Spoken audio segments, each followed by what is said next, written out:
আপনি কিন্তু চাইলে আপনার নিকাবটা খুলে নিতে পারেন, বাইরের হাওয়া বাতাসে আপনার গণগণ ভাবটা একটু কমে যাবে। কেন শুধু শুধু আমাকে বিরক্ত করছেন?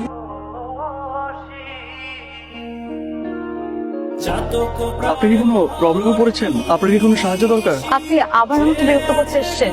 আপনি প্লিজ চলে যান। আপনি সাবধানে থাকবেন। শুনেন, আমার আসলে আপনার সাহায্যের খুব প্রয়োজন। তো আপনি কোথায় যাবেন? আমি আসলে বাসা থেকে পালিয়ে এসেছি। তারা আমার বিয়ে ঠিক করেছে অন্য একটা জায়গায়, আমার অমতে। সেই জন্যই আমি পালিয়ে এসেছি। তাহলে আপনাকে কিভাবে সাহায্য করতে পারি আপনি বলুন। আপনি কি কয়েক দিনের জন্য আমার একটু থাকার ব্যবস্থা করে দিতে পারেন? আপনার প্রবলেমটা তো খুবই জটিল। এভাবে মেয়েটাকে একা রাস্তায় কিভাবে ফেলে যায়? এই প্রথম কোনো মেয়েকে দেখে এক দেখে এতটা ভালো লাগছে। তাছাড়া একটা মায়াও কাজ করছে। আচ্ছা, বাসায় নিয়ে যাবো? আপনি চাইলে আমার সাথে আমার বাসায় যেতে পারেন। আমার বাসায় 2টা বেডরুম আছে, মাঝে মধ্যে মা গ্রাম থেকে আসলে আমার সাথে থাকে আর কি। এই মুহূর্তে আমার আর কোনো উপায়ও নেই। চলুন তাহলে।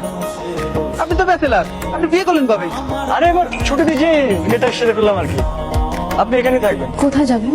আমি বাইরে একটু খাবার দাবার নিয়ে আসি, আপনি একটু এদিকে রেস্ট টেস্ট নিন, কোনো সমস্যা নেই।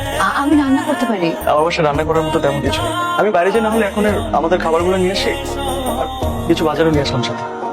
বাইরে আপনি মনে হয় জামা কাপড় আনতে ভুলে গেছেন, কোনো জামা কাপড় আনিনি তো আপনি, তাই না?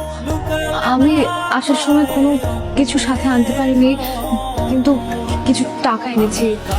আপনি এটা প্লিজ আপনার কাছে রাখেন। এই টাকাটা আপনি আপনার কাছে রাখেন, আপনি আপনার কাছে খরচ করবেন, ঠিক আছে? বা এটা কি আমার বাসা? আপনাকে আমি কি বলছিলাম, আপনি ফ্রেশ হয়ে রেস্ট করবেন। বাসা কোথায় দেখেছেন কেন? আমি একদম অগোছলো থাকতে পারি না। আমি খুবই সরি, আপনার পারমিশন না নিয়ে আপনার বাসা। ওকে, এখানে আমাদের দুপুরের খাবার, বাজার আর মেয়েদের কিছু ড্রেস আছে। আমার বাসায় মেয়েদের ড্রেসের উপরে কোনো আইডিয়া নেই, কখনো কিনি নাই তো, তারপরও কয়েকটা কিনে আনছে আর কি। আপনি পরে যে পছন্দ করে কিনে নিতে পারবেন, কোনো সমস্যা নেই। আপাতত এখান থেকে একটা পরে নেন। আপনি শুধু শুধু কেন বলেন তো জামা কাপড় আনতে গেলেন? কি দরকার ছিল?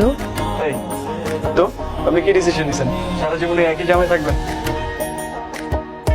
আমি তো অফিসে টিফিন বক্স নিয়ে যাই না, কিন্তু বাড়ি থেকে খেয়ে যাই। তো আপনি লাঞ্চ করবেন না? ব্যাচেলারদের আর কি অপশন আছে বলুন? এমনি তো আমার রান্না করার অভ্যাস খুব কম। আচ্ছা, আমি যে কদিন আছি সেই কয়দিন না হয় বাসা খাবার খান। আচ্ছা, ধরেন আমি বাসার খাবার খেলাম। এখন বাসার খাবার যদি আমি অফিসে নিয়ে যাই, তারপর যদি আমার কলিগরা বলে যে বাসার খাবার কই থেকে আসলো, তখন আমি তাদেরকে কি বলবো? কি আর বলবেন? বলবেন আপনার মানে বলবেন আপনি বাসায় একটা কাজের লোক রেখেছেন, সে রান্না করে দিয়েছে। আর যদি কোনো প্রবলেম হয় আমাকে ফোন করবেন, আমি আমার নাম্বারটা এটা সেভ করে দিচ্ছি। কেমন? ঠিক আছে। চাচা, আপনি?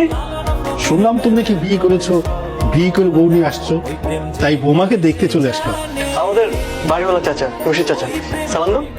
সালাম চাচা। ওয়ালাইকুম আসসালাম। বৌমা তো দেখতে খুবই সুন্দর, তোমাদের দুজনকে খুব মানিয়েছে। রাফি তোমার ছেলের মতো, খুব ভালো ছেলে।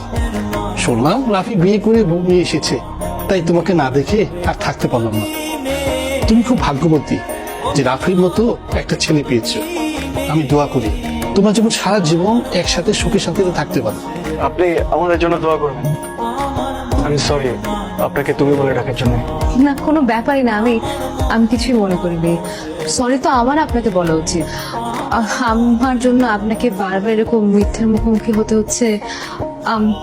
সরি। আমি তো আপনাকে বলেছি আমি সবসময় আপনার বন্ধু হয়ে আপনার পাশে আছি।